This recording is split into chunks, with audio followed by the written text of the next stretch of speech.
കൂടി തുടരുന്നുണ്ട്. സുഹൈൽ, അക്കാര്യം തന്നെയാണ് നമ്മൾ ചോദിക്കുന്നത്. അതായത് ഇപ്പോൾ നിലവിൽ ഇങ്ങനെ ഒരു സമാധാന കരാറായിരിക്കുന്നു. 24 മണിക്കൂറിനകം പിന്മാറ്റം, സേനാ പിന്മാറ്റമൊക്കെ നടക്കുമെന്ന് പറയുന്നു. അതിനപ്പുറത്തേക്ക് നമുക്കറിയാം, ഇത് യുദ്ധകാര്യ മന്ത്രിസഭയിലേക്കൊക്കെ എത്തുമ്പോൾ സ്മോട്രിച്ചിനെ പോലെ, ഇസ്രായേൽ കാറ്റ്സിനെ പോലെയൊക്കെയുള്ള തീവ്ര വലതുപക്ഷ ആളുകൾ കൂടിയുണ്ട്. അപ്പോൾ അവരുടെയൊക്കെ ഒരു അഭിപ്രായം കൂടി എടുക്കണം. ഇനി അങ്ങനെ അംഗീകരിക്കുകയാണെങ്കിൽ സ്വാഭാവികമായിട്ടും അത് ഇസ്രായേലിന് മേൽക്കൈയുള്ള ഒരു കരാറായി തന്നെ മാറുമെന്നുള്ളത്. കാരണം നേരത്തെ ഹമാസിന്റെ നിരായുധീകരണമൊക്കെ ഇതിൽ വന്നതാണ്.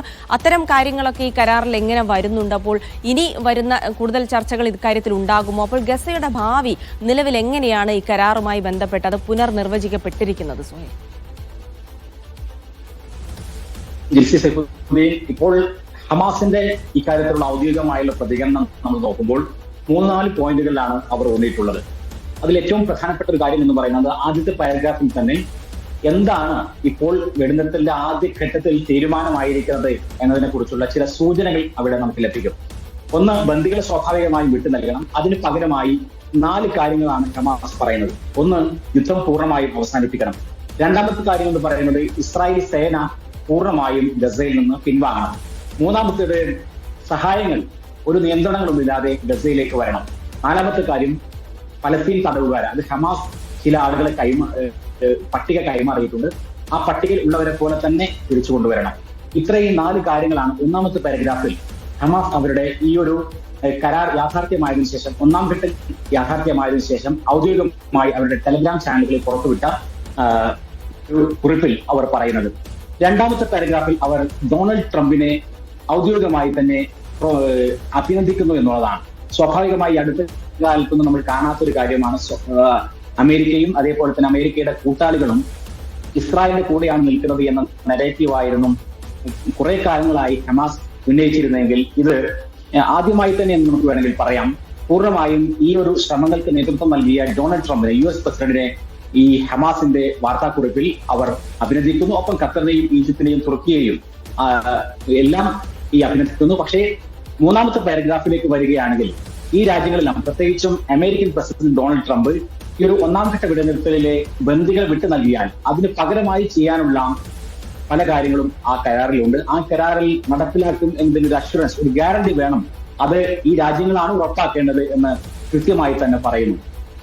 അവസാനത്തെ പാരഗ്രാഫിലാണ് ഏറ്റവും പ്രധാനപ്പെട്ട ഒരു കാര്യം. അതായത് ഇത്രയും കാലം, 2 വർഷക്കാലമായി ഗസയിൽ പൊരുതുന്ന ജനതയ്ക്ക് അഭിവാദ്യങ്ങൾ അർപ്പിക്കുന്നു. അപ്പോൾ ഇതാണ് ഹമാസിന്റെ ഒരു കാഴ്ചപ്പാട് എന്ന് പറയുന്നത്. 4 കാര്യങ്ങൾ നടപ്പിലാവണം. അതേപോലെ തന്നെ ഇതിന്റെ ഗ്യാരണ്ടിയായി ഡൊണാൾഡ് ട്രംപ് ഉണ്ടാവണമെന്ന്. ഇനി ഇസ്രായേലിലേക്ക് വരികയാണെങ്കിൽ, ഇസ്രായേൽ നമ്മൾ കാണുന്നത് ഈ ഒരു വെടിനിർത്തൽ കരാറിന്റെ ആദ്യഘട്ടം നടപ്പിലാക്കപ്പെടുന്നു എന്ന പ്രഖ്യാപനം ഡൊണാൾഡ് ട്രംപ് നടത്തിയ ഉടനെ തന്നെ ട്രംപും നെതന്യാഹുവും തമ്മിൽ ഒരു വൈകാരികമായ ഒരു ഫോൺ കോൾ ഉണ്ടായിരുന്നു എന്ന് ഇസ്രായേലി മാധ്യമങ്ങൾ റിപ്പോർട്ട് ചെയ്യുന്നു. അതിൽ ഇതേപോലെ തന്നെ നെതന്യാഹു ട്രംപിന് എല്ലാവിധ അഭിനന്ദനങ്ങളും അറിയിക്കുന്നു. അതേപോലെ തന്നെ ഈ ഒരു വെടിനിർത്തൽ യാഥാർത്ഥ്യമാകാൻ വേണ്ടി സഹായിച്ചതിനും നെതന്യാഹുവിനോട് ട്രംപും അഭിനന്ദനങ്ങൾ അറിയിക്കുന്നു. നെസറ്റിലേക്ക്, അതായത് ഇസ്രായേൽ പാർലമെന്റിലേക്ക് അടുത്തു തന്നെ വരണം എന്നാണ് നെതന്യാഹു ട്രംപിനോട് പറഞ്ഞത്. അദ്ദേഹം വരുമെന്നും അതേപോലെ തന്നെ ഉടനെ അത് ഉണ്ടാകുമെന്നും, ഒരുപക്ഷെ ഈ വെടിനിർത്തൽ കരാറിന്റെ ഭാഗമായി ബന്ദികൾ എത്തുന്ന ഘട്ടത്തിൽ അവിടെ ട്രംപ് ഉണ്ടാകും എന്നൊക്കെയുള്ള ചില സൂചനകൾ ഈ ഇസ്രായേലി മാധ്യമങ്ങൾ നൽകുകയാണ്. അപ്പോൾ ഇന്ന് യുദ്ധ ക്യാബിനറ്റിലേക്ക് വരുമ്പോൾ സ്വാഭാവികമായും യുദ്ധ ക്യാബിനറ്റിൽ ബസലേൽ സ്മോട്രിച്ചിന്റെയും അതേപോലെ തന്നെ ഇറ്റാമർ ബെൻഗവിറിനെ പോലെയുള്ള തീവ്ര സയനിസ്റ്റുകളുടെ എതിർപ്പ് അക്കാര്യത്തിൽ ഉണ്ടാകും എന്നുള്ള പ്രസ്താവനകളാണ് വരാറുള്ളത്. പക്ഷേ ഏറ്റവും പ്രധാനപ്പെട്ട കാര്യം എന്ന് പറയുന്നത് ഈ വെടിനിർത്തൽ കരാറിന്റെ അവസാന ഘട്ടത്തിലേക്ക് വരുമ്പോൾ ബസലേൽ സ്മോട്രിച്ചും അതേപോലെ തന്നെ ഇറ്റാമർ ബെൻഗവിറും ഒക്കെ നിശബ്ദരാണ്. അവർ പഴയതുപോലെയുള്ള പ്രസ്താവനകൾ നടത്തുന്നില്ല. അതേപോലെ തന്നെ ഈ ഒരു യുദ്ധ ക്യാബിനറ്റിൽ അതിനെ എതിർക്കുമെന്ന സൂചനകളില്ല. എന്ന് മാത്രമല്ല, അപ്പുറത്തുനിന്ന് പ്രതിപക്ഷം പറയുന്നു ആ തരത്തിലുള്ള തീവ്ര വലതുപക്ഷ നേതാക്കൾ അതിനെ എതിർക്കുകയാണെങ്കിൽ അനുകൂലിക്കുന്ന ആളുകളുമായി ചേർന്നുകൊണ്ട് ഞങ്ങളൊരു സർക്കാർ ഉണ്ടാക്കുമെന്നും ആ സർക്കാർ ഈ വെടിനിർത്തൽ കരാർ അംഗീകരിക്കുമെന്നും നെതന്യാഹുവിനെ പിരിച്ചുവിടും എന്നുമൊക്കെയുള്ള ഭീഷണികൾ പ്രതിപക്ഷം മുഴക്കുന്നുമുണ്ട്.